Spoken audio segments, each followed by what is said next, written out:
ভাই আপনার মাছ মারতে কিরকম লাগতেছে? কেন?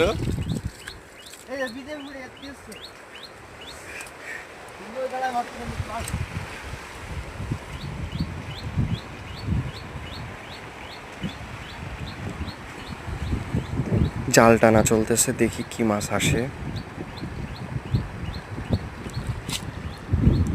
এবারে কোনো মাছ আসে নাই,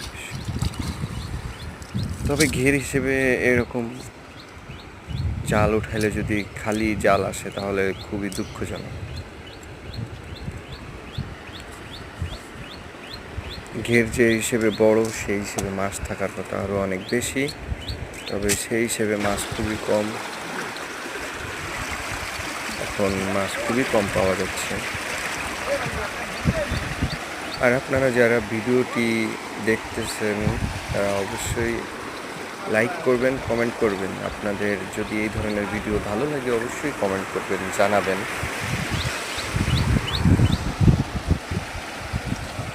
ঘেরে এই যে এটা কার্টন থেকে পানি ঢুকতেছে, বই থেকেও পানি ঢুকতেছে।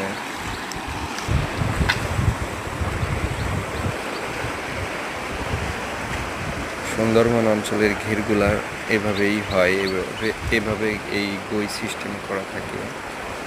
এটা খুবই সুন্দর, দেখতেও খুবই ভালো লাগে।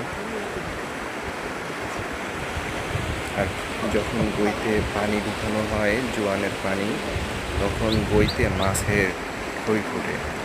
সেই হিসেবে এখন একটু মাছ খুবই কম, কারণ এখন সিজন এখনো আইসে পারে নাই। যখন সিজন আসবে তখন মাছ থাকবে, বড় বড় মাছ থাকবে, রুই মাছ টাছ থাকবে, তখন দেখা যাবে মাছের খেলা, এক সের লাফালাফি করবে।